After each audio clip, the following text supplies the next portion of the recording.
بسم الله الرحمن الرحيم. السلام عليكم البنات، كي دايرين؟ لاباس عليكم؟ نتمنى تكونوا بخير وعلى خير. اش كتعاودوا؟ بخير الحمد لله. ما بقى والو، مشي رمضان، الله يغفر لينا ويرحمنا برحمته ويدخل علينا ليله القدر بالصحه والسلامه وطول العمر، الله يرحم امواتنا كاملين والله يطول العمر لوالدينا واللي باقي والدي حي الله يخليهم ليه. والمهم على بركه الله اليوم ان شاء الله الرحمن الرحيم غادي نقدم لكم واحد الاكله زوينه، درتها وما صورتهاش ولحتها في الصفحه ديالي في الفيس وعجبت بعض الاخوات قالوا لي حطي لنا الطريقه علاش ما تصوريهاش فيديو وصافي، وبغيت نشاركها اليوم معكم ان شاء الله الرحمن الرحيم. هي الوصفه ديال لي بات غراتان بلي بات، كيجي غزال كنصايبوه بالبشاميل ونصايبوه بالطون، وان شاء الله الرحمن الرحيم غنقدم لكم دابا المقادير باش نمشي معكم بالطريقه بشويه بشويه حتى ان شاء الله الرحمن الرحيم يخرج لنا الشكل النهائي ديالنا. المهم عندنا هنا لي بات، اي لي بات بيتي، سواء كانت عندك جعابي ولا اي شكل بغيتي، وريضات، نجيمات، المهم انا درت هذا الشكل الطويل بحال هكا.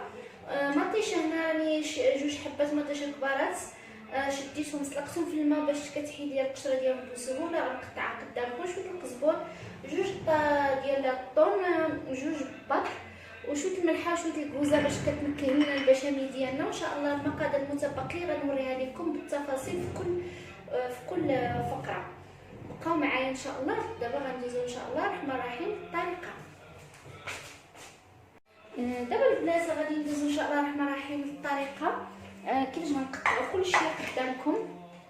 المهم اول حاجه غادي نديروها البنات هي غنشدو انيه غندير فيها لي بات ديالي،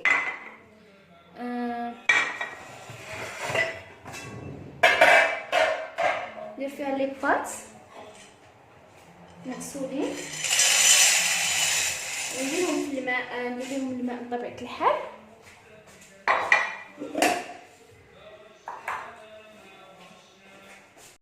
هاهما ندير الماء صافي نغطيها بالماء. المهم خصها تغطى ليا وطيب، المهم ما تطيبش بزاف عاوتاني حيت مازال غنطيبوها في الفران، غير تشد في راسها. ندير ليها شويه الملح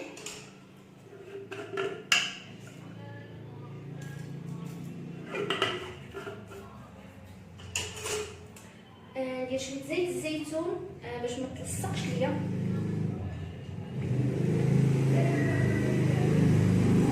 صافي البنات دابا غادي نديرها على النار طيب ليا حتى طيب ان شاء الله ونوريكم الشكل النهائي ديالها.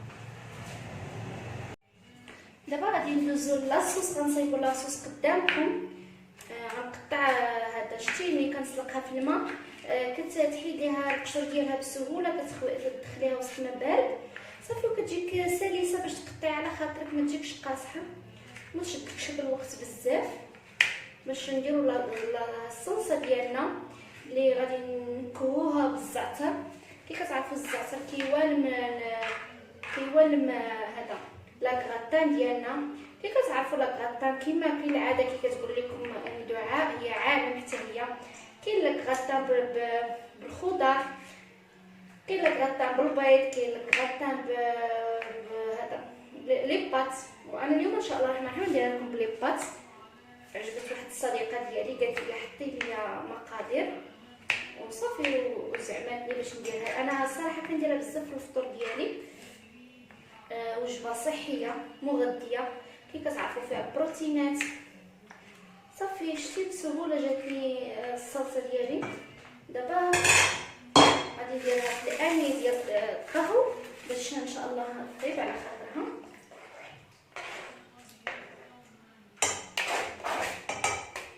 ودابا غادي نقطع هذا القزبر ديالي. هنا شفتي كاين ربطه القزبر، غنقطعها البنات ما درتوش من الفريكو حيت هاد الاكله كتبغي تجي يكون طازج الصراحه. ونقطعو كلشي قدامكم ان شاء الله الرحمن الرحيم.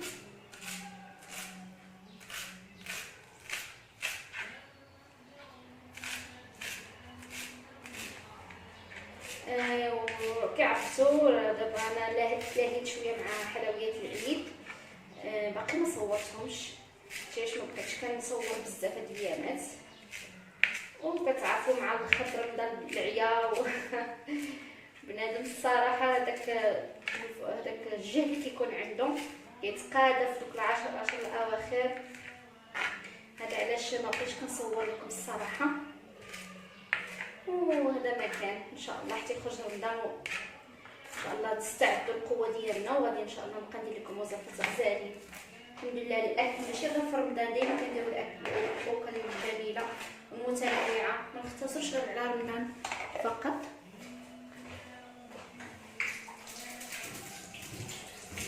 هاد الباط زوينه البنات، بقاو جربوها راه غزاله.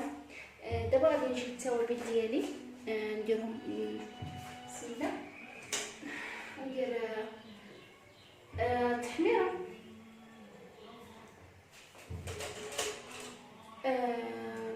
كركم،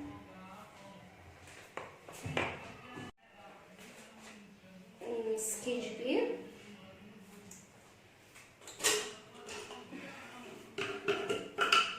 شويه الملح وشويه الابزار.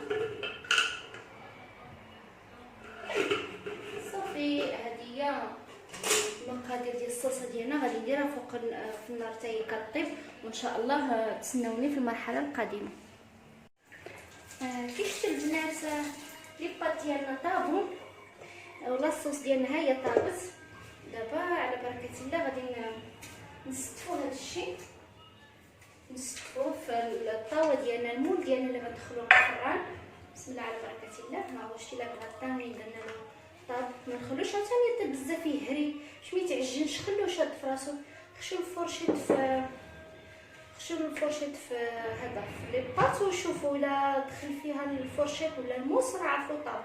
صافي كتخلوه باش حيت مازال غادي يطيب طيبه اخرى في الفران باش ما يجيش معجن والشكل اللي بغيتو كي قلت لكم. المهم دابا هذا لاصوص ديالنا ها هي كي شفتوا معايا البيره اللي درتها قدامكم مطيشه. وهذا دابا غنزيدها البنات شويه الكاتشب، ديروا 3 معالق كبار باش كيعطينا داك اللون احمر. كتعرفوا مطيشه ما حمراش بزاف، شويه خضره حيت ما عطاتنيش داك اللون احمر. صافي دابا غادي نبقى ندير الطبقه الاولى ديال لا طوماط ديالنا، لاصوص اللي سيبنا شفتوا معايا.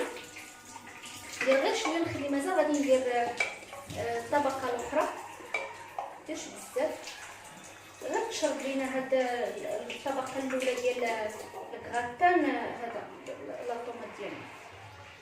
صافي دابا غادي ندير دابا البنات الطون هو الوصفه ديالنا ديال اليوم. سواء بغيتي ديري دابا ديري الدجاج الكفته اللي عندك.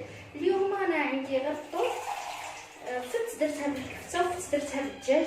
اليوم قلت نديرها بالطون كي كتعرفوا الطون شي حاجه متواجده في اي دار، شي حاجه بسيطه كندير لكم كي كتعرفوا غير شي حاجه بسيطه يقدر اي انسان يديرها في الدار ديالو، تكون في متناول الجميع وتكون مقادير بسيطه. هذا ما كان صافي. ودابا البنات غادي ندير لي الباط الثانيه الطبقه الثانيه هي عاوتاني شفتوا معايا. صافي غادي نستفها، خصنا نستفوها على قد المول باش ملي ان شاء الله نديرو ليها البشاميل ديالنا غادي باش تشد لينا شكل مربع، باش ملي نقطعوها بالموس ونديروها في الطبسيل يجينا داك الشكل مربع. هذا هو علاش خصنا نقادوها في الموس. صافي كنبقاو نقادو الفرشيط ديالنا او اللي عندك متناوله. صافي دابا غادي نديرو لا طوماط ديالنا الطبقه الاخرى، يعني دابا هنا درنا 4 طبقات. شي حاجه بسيطه سهله ومغذيه. كيف كتعرفوا لي بات فيه البروتينات وفيه النشا، والطون فيه السمك كيف كتعرفوا عنده فائده في الجسم ديالكم. والبشاميل كيف كتعرفوا فيه الكالسيوم. نزيد شويه كاتشاب مع لاط. الصراحه ما بغيتش هاد المره، ما عجبتنيش، جاني لونها خضر خصها تكون حمراء. هادشي متوفر في السوق دابا. صافي دابا غادي ان شاء الله ندير معكم ندير هذا الطون ديالي الطبقه الثانيه. نحاول نفرد في كل نواحي باش ما يجيش مجموع، يعني باش يعطينا المذاق، باش حتى حد ما يضيع لي تقطع له جهه يبقى المذاق ديال الطون. فهمتوني؟ وزعما بمتناول اي واحد يدير هاد الاكله. جربوا راه كتجي روعه. البنات ما كيشبعوش منها، الدراري كتعجبهم زوينه، خصوصا الا الدراري ما كيبغوش لكم لي باتي ياكلوهم مع مطيشه ولا بحال الحمصه والشعريه وداكشي ما كيبغوش ياكلوا. ديروهم على هاد الطريقه البشاميل لا كغطان، غادي تعجبهم وغادي تجيهم زوينه. صافي البنات دابا ان شاء الله الرحمن الرحيم غادي نحط هذا ابار وغادي ندير لكم هذا البشاميل وغنصور معكم كيفاش نصايبوه. كي شفتوا معايا دابا درت الانيه ديالي. دابا البنات غندوب 2 معالق ديال الزبده. كي شفتوا معايا 2 معالق ديال الزبده غادي نديروهم يذوبوا من الاولين حتى كيذوبوا مزيان هكا باش كان البشاميل الطريقه ديالها باش تجيكم زوينه.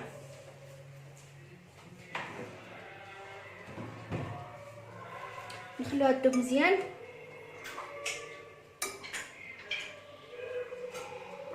تتسيح لينا مزيان. مع انا كانت عندي في المجمد تعطلات ليا هادشي علاش. صافي كنبقاو نحركوها مزيان.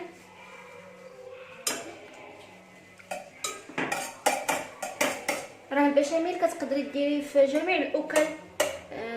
معروفه البشاميل راه كتصيب بلا صوص البيضاء، كنقولوا لها هي الصلصه البيضاء، هي سميتها البشاميل. دابا البنات غادي نديرو 2 معالق ديال الدقيق، نديرو بالتدريج شويه شويه ماشي بمره باش ما يتعجنش لينا هذاك الدقيق. نبقاو نخلطو مع الزبده ديالنا كي شفتوا معايا بحال هكا حتى كتولي لنا واحد الكريمه. عاد نضيفو ما تبقى يعني 2 معالق ديال الدقيق، 2 معالق ديال الدقيق ديال معالق كبار. كيجي مع السيترو ديال الحليب. بغيتي البشاميل يكون عندك كتير ضيفي هاد المكونات ديريهم دوبليهم. صافي كي شفتوا معايا هاي ولات بحال واحد العجينه.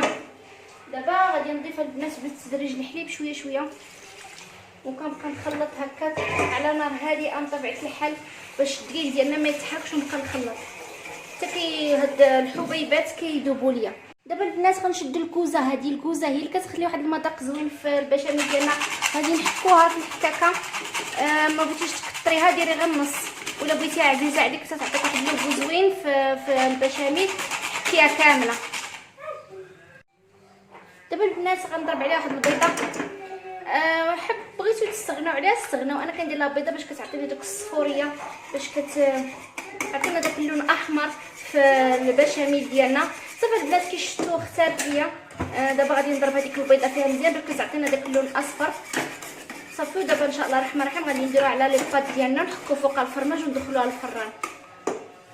كي شفتوا معايا البنات دابا ان شاء الله الرحمن الرحيم غادي نخوي دغيا البشاميل ديالنا مع هكا عرفتها كتبغي كتجمع كتختار. نخويها فوق لي بات ديالنا. شتي كي كتجي في هذا المنظر زوينه غزاله خاطره بحال الكريمه. وهذه سميتها الصلصه البيضاء.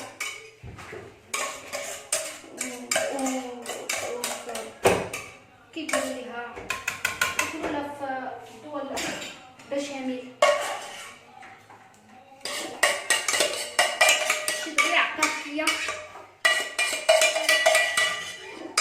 صدعتكم يسمحوا لي.